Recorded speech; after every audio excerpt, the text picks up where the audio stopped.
Hello everyone, আসসালামু আলাইকুম। Welcome back to my channel. সবাইকে ওয়েলকাম জানিয়ে শুরু করছি আমি আজকের রেসিপি। আজকে আমি আপনাদের সাথে শেয়ার করব ছোট মাছের হাতে মাখানো ভাজি।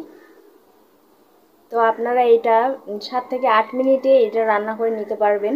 খুবই ইজি প্রসেস। তো চলুন রান্নাটি শুরু করি। হ্যালো ভিউয়ার্স, এই যে ছোট মাছটা রান্না করতে চলে আসলাম। ছোট মাছ এর জন্য এই যে আমি ছোট মলা ঢেলা মাছ নিছি, এগুলো ধুয়ে পরিষ্কার করে নিছি। এটা এখানে দিয়ে দিচ্ছি। তারপরে দিচ্ছি এই যে এটা জিরা বাটা। আপনারা জিরা গুঁড়াও দিতে পারেন, বাটাটা দিলে একটা আলাদা ফ্লেভার হয়।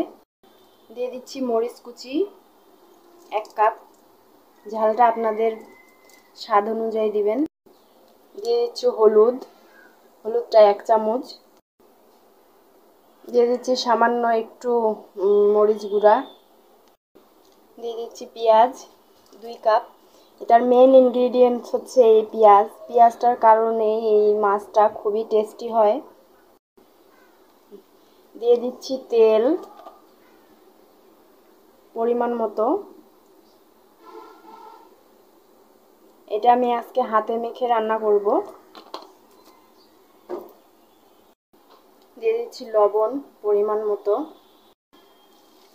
এখন এই সমস্ত উপকরণ একসাথে হাত দিয়ে ভালো করে মিক্স করতে হবে। ছোট মাছ, মলা ঢেলা মাছে আছে প্রচুর পরিমাণে ক্যালসিয়াম। এটা চোখের জ্যোতি বাড়ায় এবং হাড় গঠনে সহায়তা করে। এটা ছোট বাচ্চাদের জন্য খুবই উপকারী একটি মাছ।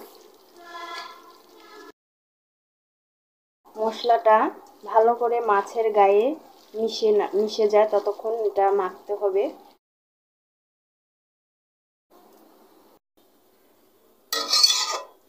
হাতটা ধুয়ে জাস্ট একটু পানি দিলাম,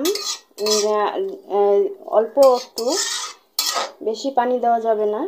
এখন এটা হয়ে গেছে, এখন এটা আমি চুলায় দিয়ে দিব। এটা হইতে সময় লাগে না, জাস্ট 10 মিনিটের মধ্যেই এটা হয়ে যায়। এটা ঢেকে কিছুক্ষণ রান্না করব।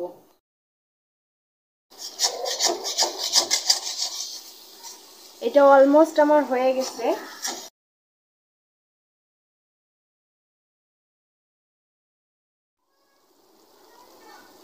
তো এটা হয়ে গেছে, এটা আমি এখন নামাই নিচ্ছি। তো দেখতেই পাচ্ছেন কতটা লোভনীয় হয়েছে। এটার মাছের তেলটা দিয়েই পুরো ভাত খেয়ে ফেলা যায়।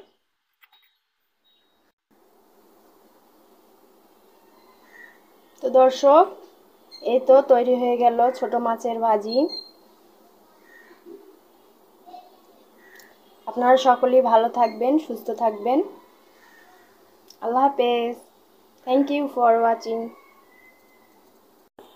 আমার রেসিপিটি যদি এতটুকু ভালো লেগে থাকে তবে অবশ্যই একটি লাইক দিয়ে যাবেন এবং সাবস্ক্রাইব করে পাশেই থাকবেন।